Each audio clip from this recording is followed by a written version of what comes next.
Kalau Mas Heiki juga melihat sebetulnya seberapa jauh kemudian Amerika Serikat bisa memberikan dampak terhadap gelombang demonstrasi ataupun penyampaian aspirasi dari masyarakat Iran sendiri? Jika kita menganalisis keputusan dan kebijakan Presiden Donald Trump, khususnya di periode keduanya sebagai presiden, menurut saya Amerika Serikat tidak terlibat dengan dalam perang dengan perang besar dan menyeluruh dengan Iran.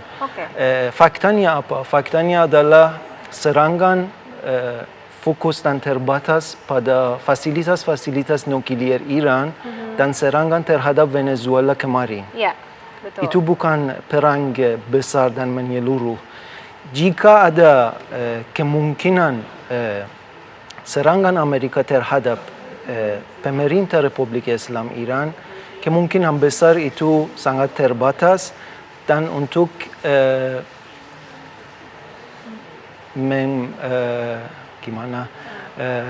untuk melemahkan kemampuan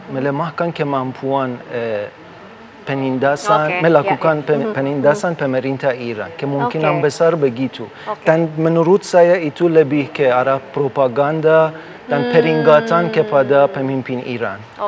Nah kalau Mas Heiki melihat, terakhir mungkin pertanyaannya Mas Heiki, apa kemudian yang bisa dilakukan sehingga gelombang demonstrasi ini bisa kemudian mendapatkan solusi, warga dan pemerintah bertemu pada satu titik, tidak juga menyalahkan atau mungkin menimbang keberadaan Amerika Serikat dalam konflik yang terjadi. Seperti apa Mas Heiki? Apa sih yang diharapkan atau yang bisa menjadi solusi? Itu tergantung dan pilihan pemerintah Republik Islam Iran. Sampai sekarang kita belum lihat solusi. Ini sudah 2 hari saluran internet dan telepon, SMS semuanya sudah diputus. Komunikasi putus. Tidak bisa. Jadi menurut saya yang penting pemerintah Republik Islam Iran apa yang akan memutus dalam situasi ini. Itu yang sangat penting. Itu yang diharapkan oleh masyarakat Iran. Terima kasih Mas Muhammad Heiki sudah berbagi informasi, memberikan gambaran kepada kita semua apa sebetulnya yang tengah terjadi di Iran dan juga dirasakan oleh masyarakat Iran tentunya. Windy, itulah tadi kemudian cerita gambaran mengenai kondisi yang terjadi di Iran, point of view atau pandangan dari masyarakat Iran. Kembali kepada Anda dan juga beserta seluruh narasumber lain. Ya pemirsa, apa yang tengah terjadi di Iran tentunya kita ingin tahu lebih dalam lagi. Kali ini saya akan mengajak Anda berbincang dengan warga negara Iran yang menetap di Indonesia. Ada Mas Muhammad Heiki sudah bergabung bersama kami malam hari ini di Apa Kabar Indonesia Malam. Selamat malam Mas Heiki, Assalamualaikum, apa kabar? Assalamualaikum, selamat malam juga. Sehat ya Mas Heiki? Alhamdulillah. Alhamdulillah, terima kasih sudah bergabung bersama kami. Mas Heiki, sebagai warga Iran, melihat apa yang terjadi di Iran saat ini termasuk gelombang demonstrasi cukup besar yang terjadi sejak Desember lalu. Menurut Mas Heiki, apa sih sebetulnya gap yang terjadi antara warga Iran sendiri dengan pemerintah yang coba ingin disampaikan? Sebelumnya saya ingin berterima kasih atas undangan Anda untuk mendengarkan suara masyarakat Iran. Saya ingin menggambarkan secara singkat kondisi terkini di Iran. Pada tanggal 28 Desember, setelah pemogokan para pengusaha di pasar Tehran dan tutup toko-toko mereka, setelah beberapa hari aksi demo meluas ke seluruh Iran. Sebenarnya jika kita ingin mengetahui tentang alasan di balik aksi demo yang sekarang bisa bilang bukan demo lagi, ini sebenarnya revolusi, bukan demo lagi. Adalah penurunan nilai harga mata uang nasional kita dari 7 toman pada tahun 1979 waktu revolusi, 7 toman, bukan 7.000 toman ya, 7 toman. Sampai saat ini harga $1 sama dengan 145.000. Oke. Setelah itu mengabaikan suara masyarakat oleh pemerintah Iran, mengabaikan masyarakat dari mengambilkan keputusan penting, dan alasan-alasan seperti ini seperti menghabiskan sumber daya Iran untuk membiayai kelompok-kelompok seperti Hezbollah di Lebanon, Husi di Yaman, Hamas di Gaza, dan Hashd Sha'bi dan sebagaimana di Irak, daripada menghabiskan sumber daya itu untuk masyarakat Iran.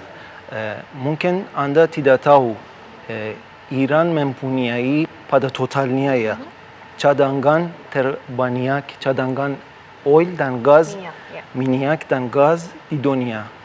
Negara yang pertama di dunia adalah Iran. Tapi kondisi ekonomi justru tidak sejahtera masyarakatnya. Betul. Jadi alasan di balik aksi demo atau revolusi ini sebenarnya lumayan panjang dan bertentangan dengan narasi pemerintah Iran. Aksi demo masyarakat Iran tidak dipengaruhi oleh negara-negara yang lain. Oh, seperti itu ya. Jadi sebetulnya tidak dipengaruhi oleh negara-negara lain termasuk Amerika Serikat, tapi kan pemerintah Iran melihat ada andil Amerika Serikat di situ, Mas Syaiki. Tapi Mas Syaiki masih melihatnya bahwa permasalahan utama dari semua gelombang demonstrasi atau bahkan kita sebut tadi revolusi adalah ekonomi yang menjadi core problemnya, masalah sebenarnya kondisi ekonomi dan ketidakstabilan ekonomi Iran jadi pemicu untuk aksi demo. Tapi alasan-alasannya lebih luas dan di luar dari masalah ekonomi saja. Nah kalau kita lihat dengan kacamata yang lebih luas geopolitik, termasuk kita harus akhirnya menarik bagaimana efek atau dampak dari Amerika Serikat ini dalam perjalanan panjang Iran seperti apa sih Mas Syaiki? Sebenarnya seperti yang tadi saya sampaikan, karena Iran mempunyai cadangan terbesar secara total minyak dan gas di dunia, untuk kepentingan Amerika Serikat sangat penting untuk menghadapi China, Tiongkok.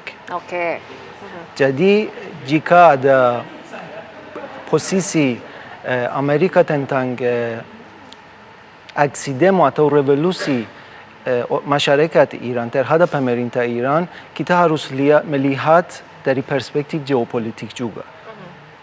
Nah kalau Mas Syaiki juga melihat sebetulnya seberapa jauh kemudian Amerika Serikat bisa memberikan dampak terhadap gelombang demonstrasi ataupun penyampaian aspirasi dari masyarakat Iran sendiri? Jika kita menganalisis keputusan dan kebijakan Presiden Donald Trump, khususnya di periode keduanya sebagai presiden, menurut saya Amerika Serikat tidak terlibat dengan dalam perang dengan perang besar dan menyeruluh dengan Iran. Faktanya apa? Faktanya adalah serangan fokus dan terbatas pada fasilitas-fasilitas nuklir Iran dan serangan terhadap Venezuela kemarin. Itu bukan perang besar dan menyeluruh. Jika ada kemungkinan serangan Amerika terhadap pemerintah Republik Islam Iran, kemungkinan besar itu sangat terbatas dan untuk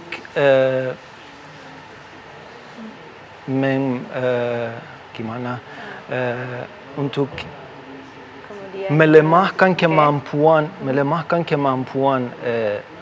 penindasan, melakukan penindasan pemerintah Iran. Kemungkinan besar begitu.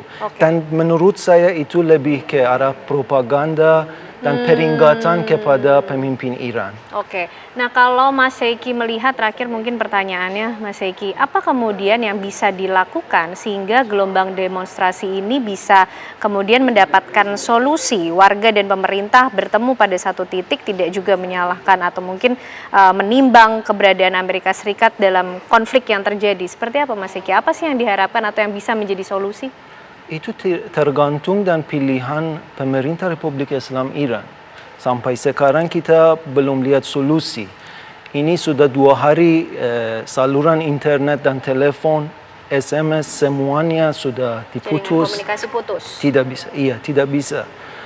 Jadi menurut saya yang penting pemerintah Republik Islam Iran apa yang akan memutus dalam situasi ini. Itu yang sangat penting. Oke, itu yang diharapkan oleh masyarakat Iran. Oke, terima kasih Mas Muhammad Syaiki sudah berbagi informasi, memberikan gambaran kepada kita semua apa sebetulnya yang tengah terjadi di Iran dan juga dirasakan oleh masyarakat Iran tentunya.